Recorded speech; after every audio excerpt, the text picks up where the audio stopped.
Amada Imortal, Volume 1, de Kate Tiernan. Leitura por Devaneios Sussurrantes Audiolivros. Capítulo 20. Feitiço de revelação. Bem, isso não explicava nada. Meu primeiro instinto foi sair do círculo e correr, ou simplesmente dizer não e cruzar os braços. E eu estava prestes a... Certo, sente-se de frente para mim. Não sei como, mas obedeci. Nos sentamos de pernas cruzadas, nossos joelhos quase encostando uns nos outros. River esticou as mãos e peguei-as com hesitação. O que revelaríamos? Um tesouro enterrado? Um assassino? O local onde Solis tinha enfiado a pulseira de cobre que ele não conseguia achar? Qualquer coisa, desde que não tivesse nada a ver comigo ou com meu passado. Eu já estava com medo da inevitável náusea, independentemente do que River tinha dito. Não vai haver náusea, garantiu-me River.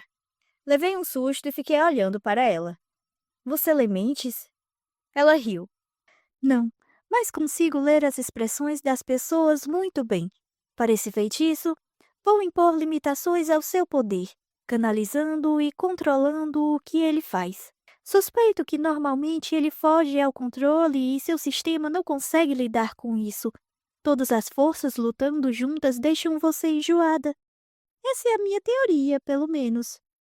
Ah, agora nós duas olhamos para a vela acesa. Instruiu ela, indicando a pequena vela que queimava entre nós. O que preciso fazer? Só siga minhas instruções, disse River com uma voz calma e determinada. O que vamos revelar? Você. O tom dela estava sonhador agora, distante. Os olhos castanhos e límpidos ficaram pesados enquanto ela observava a chama tremer e dançar. Ela tinha prendido a um pequeno espelho com a própria cera. Agora, cera branca escorria pela lateral e fluía para o vidro prateado. Não. Vai dar tudo certo, Nastácia, disse River calmamente. Você só precisa confiar em mim. Oh, Deus, vou morrer. Pensei com tristeza. Não consigo fazer isso. Você consegue fazer isso. Uma força silenciosa se irradiava dela como calor. Engolindo em seco, apesar do medo, tentei me concentrar na chama. Tentei acalmar minha respiração e libertar todos os pensamentos, como estava aprendendo nas aulas. Eu podia sentir meu coração batendo com força e rápido. Percebi a voz de River cantando com suavidade. Ela cantava palavras de verdade, nenhuma das quais eu reconhecia, e me resignei a cantar junto em idioma de balejo Bart quando pareceu certo. Ela soltou minhas mãos e os dedos delgados traçaram símbolos no ar. Reconheci todos. Runas. Eu conhecia as runas muito bem. As pessoas aqui usavam o Elder Futhark e vi Eolo para proteção e Beork para novos começos. Aquele me fez sorrir. Parecia brega. El me confundiu por um segundo. Cavalo? Depois me lembrei que o significado tinha relação com algum tipo de mudança. As mãos de River se moviam com tanta rapidez que não peguei parte do que ela fez, mas então ela traçou a runa Pierce na minha testa. Pierce para coisas escondidas serem reveladas. Ela dissera que ia me revelar. Eu não tinha ideia de que diabos ela queria dizer, e odiei as implicações. Tipo, revelar minha vida inteira para ela? Isso seria bem ruim. Eu não queria fazer parte daquilo. Revelar o que eu estava pensando de verdade? Quem ia querer fazer isso? Senti os olhos dela em mim e a encarei, vendo o rosto sereno, a pele bronzeada e pouco marcada, o cabelo prateado preso em um rabo de cavalo. Usando as mãos, ela traçou o formato do meu rosto no ar, sem tocar em mim, e de repente senti uma onda de poder. Oh, Deus! Inspirei lentamente, fechando os olhos, sentindo o poder crescer bem dentro de mim, como uma luz. Senti-o rodopiar ao redor de nós. Senti-o descobrir outro poder, o de River. Era como dois antigos córregos de repente se encontrando. Não sei descrever a sensação, mas me banhar na luz era algo bem próximo. Senti-me banhada de alegria e vida. Alarmes dispararam na minha mente.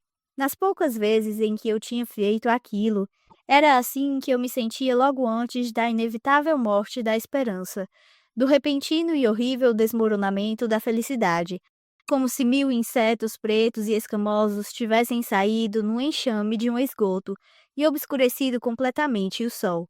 Então viria a dor, o vômito, o desespero. River estava cantando de novo, de olhos fechados agora. Então traçou outros símbolos na minha testa, nos meus olhos, nas minhas bochechas. Ela passou as mãos pelos meus ombros e tocou meus joelhos. Gradualmente, a tensão me abandonou. Eu estava preparada para a dor, mas ainda não a sentia. Eu era uma semente, se abrindo debaixo da terra, se esticando em direção ao calor. E eu era o calor, eu era a luz. E era glorioso. Eu me deletei por um tempo. Depois senti a Magique cedendo gentilmente.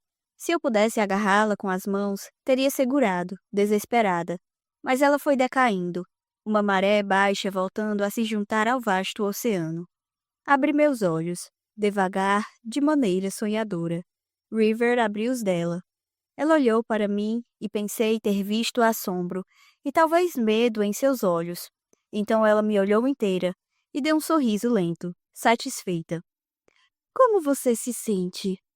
Perguntou. Fiz uma rápida verificação nos sistemas. Nada mal. Falei com surpresa. Cansada, relaxada, triste por ter acabado. Essa é a parte bela, disse ela, se alongando e respirando fundo. Não acabou. Está sempre aí. Está dentro de você. E você aguardou. É assim que Tati funciona, lembra? É bem mais difícil guardar o poder dentro de você. É preciso controle e aprendizado. Muito, muito aprendizado. Sem o feitiço para domar e controlar sua energia, você passaria mal como de costume. Estaria de joelhos, vomitando. Não precisa ser assim. E agora você sabe. Eu não sabia o que pensar. Um rápido júbilo me invadiu. Talvez eu não tivesse cometido um erro ridículo. Talvez isso tudo valesse a pena. Talvez eu pudesse mesmo aprender essas coisas. Mas isso logo foi sufocado pela minha recusa em acreditar que alguma coisa tão boa pudesse acontecer a mim. River suspirou. Vou fazer com que você acredite, disse ela, ficando de pé. Meu rosto não é tão expressivo. Falei, ficando de pé. Eu me sentia como se tivesse feito yoga e depois corrido uma maratona. É sim. Garantiu-me ela e abriu nossos círculos. Ajudei o River a pegar as pedras. Depois olhei para me certificar de não ter esquecido nada. De repente, um rosto estava na minha frente. Um rosto assustado. Ofeguei e deixei as pedras caírem. River se virou e pegou meu braço. O que foi? Incapaz de dizer qualquer coisa, apontei para o rosto estranho, para a aparição que flutuava no céu escuro. Meu queixo caiu, mas nenhum som saiu. Por instinto, me abaixei no chão para me esconder. River imediatamente se abaixou ao meu lado, a mão no meu ombro. A expressão dela estava ao mesmo tempo preocupada e estranhamente divertida. Tem alguém na janela, sussurrei. Parece um fantasma. Ela concordou solenemente e afastou o cabelo do meu rosto. É, parece um fantasma. Olhei para ela. Havia outro pequeno pedaço de espelho no armário, e o River o pegou. Observando com cuidado, ela o ergueu na minha frente. O fantasma. O fantasma era eu. Tentei engolir. Caí sentada no chão de madeira, incapaz de afastar os olhos do espelho. River mais uma vez afastou meu cabelo do rosto. O cabelo que agora estava louro esbranquiçado, sem qualquer vestígio de preto. Minha franja tinha crescido bastante para ficar presa atrás das orelhas, e as camadas antes espetadas estavam caídas porque há algum tempo eu não usava gel para dar volume e deixar o cabelo arrepiado. Meus olhos eram escuros, da cor do céu do norte no inverno. Minhas bochechas estavam mais redondas e rosadas. Não havia delineador preto nem batom marrom mudando minha aparência. Eu parecia uma adolescente saudável e normal. Não sou assim, sussurrei. Nunca fui assim. Foi sim. Disse River baixinho. Ela se ajoelhou ao meu lado, nossos joelhos se tocando. Ela manteve a mão no meu ombro. Engoli em seco de novo, sentindo como se estivesse tentando engolir uma das pedras que deixei cair. Ah, sim. Sim, eu fui. Há muito tempo. Suna, você vai se casar com Asmudur Olafsson. Falou minha mãe adotiva de maneira trivial enquanto sovava massa em uma grande tigela de madeira. Fui pega tão de surpresa que derramei água da concha em cima da mesa. O quê? Seu papi fez um acordo com Olaf Paulson. Prosseguiu ela. Você vai se casar no próximo Laugardabur, no próximo sábado. Fiquei olhando para ela, mas o olhar dela não se encontrou com o meu. Enxuguei o líquido derramado com um pano. Depois terminei de encher canecas com a água. Olaf Paulson criava ovelhas, 2 fazendas depois da nossa. Eu me lembrava vagamente de tê-lo visto uma vez ou outra, em dias de mercado. Ele era grande e louro, mas eu não conseguia visualizar seu rosto. Como fiquei sem falar nada, ela parou de sovar e olhou para mim. Suna, você tem 16 anos. A maioria das moças já se casou com essa idade, e algumas já são mães. Asmudur é um bom rapaz e vai herdar a fazenda do pai. É o filho mais velho. Não quero me casar, falei, sabendo que não havia escolha. Suna. Ela limpou as mãos no avental. Tinha 35 anos. Já estava na meia-idade. Suna. Temos 6 outras bocas para alimentar. Concordei com a cabeça. Depois levei o balde vazio até o poço do lado de fora.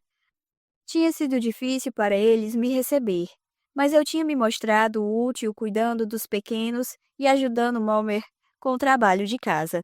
Os últimos 6 anos ali tinham sido de trégua. O Laugardagor seguinte foi claro e iluminado, depois de 3 dias de fortes chuvas de primavera. Ainda estava frio, mas os dias estavam lentamente ficando mais longos, e 2 meses depois veríamos o calor do começo do verão. Meus pais adotivos me levaram até a igreja. As estradas estavam esburacadas e enlameadas. Olhei para uma poça e pensei: essa sou eu, no dia do meu casamento. Meu cabelo comprido estava trançado e preso no alto da minha cabeça. Minhas roupas estavam limpas. Momer tinha feito para mim uma grinalda de louro. Olhei para frente e vi Asmundur e seu pai nos esperando na igreja. Então ele é assim, pensei, analisando o rosto largo do fazendeiro. Isso foi em 1567. Eu tinha essa aparência. Meu jovem marido morreu em menos de 2 anos, de varíola.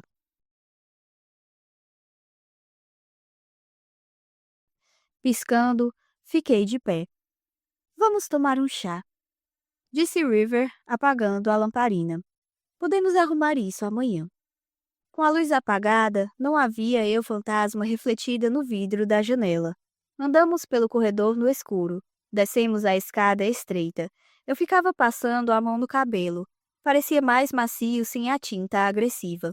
Eu me sentia bizarra. Sabia que toda vez que me visse no espelho, faria uma careta. Eu não tinha essa aparência havia muito, muito tempo. Do lado de fora, River olhou para o céu e disse: Está mais tarde do que eu pensava. Olhei para as estrelas, meio escondidas pelas nuvens. As constelações se moviam acima de nós em um arco, ao longo da noite. Ao olhar para cima, vi que não era ainda o meio da noite, mas já tinha passado da primeira hora noturna, por volta das 10. As nuvens tornavam mais difícil saber. São umas 10 horas? Perguntei. Sim. River pareceu satisfeita. Você está absorvendo conhecimento contra sua vontade. Concordei. Eu me sentia como se eu não fosse eu, como se não soubesse o que fazer, como se o feitiço de revelação tivesse apagado os anos recentes em vez de apenas a aparência deles. Tudo parecia novo e diferente. Eu só queria ir para o meu quarto e me olhar no espelho. A escuridão nos envolvia e fiquei perto de River, os olhos presos na luz da casa à nossa frente. Alguma coisa sem peso e fria pousou no meu nariz. Quando olhei para cima, vi pequenos e finos flocos de neve caindo do céu. Estava frio e escuro, e nevava. Assim como na minha infância, como em tantos dos meus primeiros anos, era por isso que eu preferia lugares quentes. Até mesmo Londres não ficava fria daquele jeito. Entre ter a aparência que eu tinha naquela época e de repente sentir que o tempo estava parecido, fui inundada e sobrecarregada de pensamentos sombrios e um temor inominável. Nos aproximamos dos degraus da cozinha, iluminados por um quadrado de luz vindo da janela. Eu estava andando rápido em direção à porta, querendo estar lá dentro. Mas River me segurou pelo braço e me interrompeu. Olhei para ela. Naquela época você estava aqui, disse ela suavemente, mostrando um lugar no ar com uma das mãos na lateral. Agora você está aqui. Ela esticou o outro braço, a mão afastada da outra. O tempo anda para frente. Você não está mais lá, entende? Aham. Respondi, mas não entendia. Ela balançou a cabeça. Você começou aqui, em 1551. Mais uma vez ela marcou um ponto no ar. Pequenos flocos de neve caíram no cabelo dela e desapareceram entre as mechas prateadas. Agora você está aqui. Aqui. Ela baixou a outra mão para dar ênfase. Depois a esticou e apertou vários dedos contra meu peito. Você está aqui. Você está agora. Você está nesse momento. Acho que eu ainda devia parecer perdida, porque ela suspirou e abriu a porta da cozinha. O calor e a luz e os cheiros de sobra de comida imediatamente chegaram a nós. A cozinha estava vazia, limpa, mas ainda acesa. Eu estava com fome, o que era estranho. Não me sentia enjoada. Assado de pera, eu acho, disse River, abrindo a geladeira industrial. E chá.